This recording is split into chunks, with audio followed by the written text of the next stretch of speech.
주병진은 70년대 후반 연예계를 뒤흔들었던 대마초 밀반입 사건, 음주, 측정 거부 사건, 필리핀 원정 도박 사건 등의 혐의로 여러 차례 구속되었다.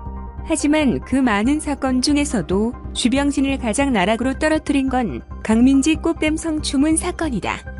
주병진은 2010년 11월 19일 오전 2시 30분쯤 서울 이태원동 H호텔 주차장에 세워둔 자신의 벤츠 승용차 안에서 술자리에서 만난 여대생 강민지를 성폭행하고 전치 2주의 상처를 입힌 혐의로 구속 기소된다. 당시 함께 술을 마셨던 강민지는 진단서와 함께 주병진의 정액 샘플까지 채취해 증거로 제출함으로써 즉시 구속된다.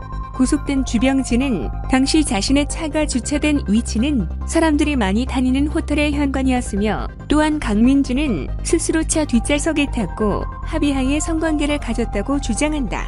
사건이 발생한 시점 당시 하필이면 1심이 재판장이 성범죄에 대해서는 유죄 추정의 원칙을 적용한다 얘기가 나올 정도로 성범죄에 매우 엄격한 법관이었고 모든 것이 주병진에게 불리하게 돌아간다. 결국 이 사건의 쟁점은 강민지와 합의하에 성관계를 가졌느냐, 또한 강민지의 진단서의 상처가 주병진의 폭행에 의한 상처인가 하는 부분에 대한 부분이었는데 사실 물증이 없는 상태로 많은 이들의 증언이 필요한 시점이었다. 그 후 주병진이 고소인에게 돈을 주었다라는 얘기가 잡지에서 다뤄지게 되었고 정확히는 1심 판결 전에 변호사가 고소인과 합의를 해 고소를 취소하게 하고 합의금으로 2억이란 거액을 준 것으로 밝혀진다. 원래 강간치상은 친고죄가 아니기 때문에 고소를 취소해도 양형 정도에만 영향을 미치게 되고 재판의 효력은 살아있기 때문에 그 정도 거액의 합의금을 줄 필요가 없었는데 변호사가 쓸데없는 행동을 한 것이다.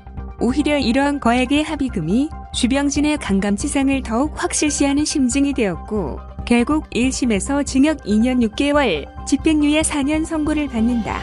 또한 돈으로 이 죄를 무마하려고 했다는 사실이 세상에 알려지면서 주병진은 많은 사람들에게 비난과 조롱을 받게 된다. 당시 많은 팬들과 동료 연예인들로부터 존경과 부러움을 받았던 주병진은 하루아침에 자신이 쌓아왔던 명예를 잃고 말았다. 그런데 1심 판결 이후 사건은 급반전되기 시작한다. 강민지에 대한 여러 가지 소문들과 제보들이 터져나오기 시작했고 변호사 측으로 강민지가 여대생이 아닌 잘나가는 술집 종업원이었다는 사실의 전화도 여러 통 걸려왔다. 또한 당시 주병진의 절친한 동료 선후배였던 코미디언들인 이경실, 박미선, 이성미 등은 주병진의 누명을 벗겨주려고 이 사건의 목격자를 찾아내기 위해 사방팔방을 돌아다녔다. 절친했던 후배 중 이휘재는 당시 빡빡한 스케줄에도 불구하고 스케줄을 다 끝낸 시각이나 어쩌다 스케줄 없는 날에도 강민지와 그의 지인이 있는 룸살롱 및 주점을 샅샅이 뒤져 겨우 찾아내어 주병진의 억울함을 해결하려고 했다. 그러던 중 결정적으로 주병진 변호사 측에서 지급한 거액의 합의금 분배를 둘러싸고 고소인 측에서 분열이 일어났고 결국 중인이 고소인의 상처는 자신이 만든 것이라고 폭로해버리는 일이 발생한다. 그리고 이 사실을 알게 된 주병진은 항소를 했고 1심에서의 증언과 달리 강민지가 친구를 시켜 자신의 얼굴을 때리게 상처를 조작했으며 이 대가로 친구에게 수천만 원의 돈을 지급했다는 사실이 알려진다. 게다가 주병진으로 받은 합의금 2억을 법정 증인으로 출석한 친구들과 분배하고 이태리 명품 여행을 다니면 탕진한 사실이 밝혀지면서 주병진은 항소심에서 무죄를 선고받게 된다. 사실 정확히 말하자면 무죄 판결은 아니다. 대법원의 최종 판결은 무죄가 아닌 공소기각 판결이었기 때문이다. 당시에는 성폭행이 친고죄였기 때문에 피해자가 가해자를 고소하지 않으면 재판을 열 수 없었고 일단 고소를 해서 재판이 열렸다 하더라도 이후 피해자가 고소를 취소하거나 합의를 하면 사실관계를 따지지 않은 채 재판을 종료하게 되어 있었다. 하지만 단순 강간이 아닌 강간치상은 친고죄가 아니었다. 그래서 검사는 합의 여부와 상관없이 주병진을 잡아넣기 위해 단순 강간이 아닌 강간치상으로 기소했다. 강민지는 강간당하는 과정에서 주병진에게 맞아 얼굴에 상처가 났기 때문에 단순 강간보다는 강간치상으로 한 것이다. 하지만 내부 분열로 강민지의 상처가 주병진과 무관하다는 것이 밝혀졌고 따라서 이 사건은 강간치상 사건이 아닌 그냥 강간 사건으로 변하게 된다. 그리고 단순 강간은 친고죄이기 때문에 1심 재판 전 피해자와 합의된 부분이 인정이 되었고 결국 사실관계를 따지지 않고 재판을 종료한다는 판결이 내려진다. 이는 무죄가 아닌 즉 공소기각 판결이 내려지게 된 것이다. 변호사가 합의했던 고액의 합의금으로 꽃댐 일당의 내부 분열을 유도하고 결국 재판까지 종료시켜버린 일거양득의 한 수가 된 셈인 것이다. 즉 대법원 재판부는 주병진이 실제 강간을 했는지 안 했는지는 판단하지 않았다.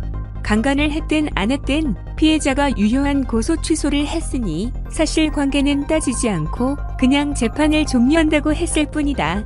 그런데 친고죄와 고소 취소, 공소기각 등의 법적 의미를 잘 모르는 기자들이 이를 무죄 판결이라고 보도했고 이런 기사를 읽은 일반인들 역시 주병진이 무죄 판결을 받았다고 인식하게 되었다. 하지만 밝혀진 정황상 강간이 아니었을 가능성이 높은 것은 사실이다.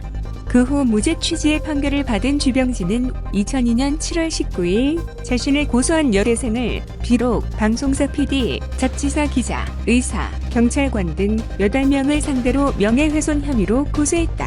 주병진은 고소장에서 수사 과정에서 일방적으로 고소인 강씨의 말만 믿고 언론 등이 본인을 성폭행범으로 몰아세우는 바람에 명예가 크게 훼손됐다고 주장했다.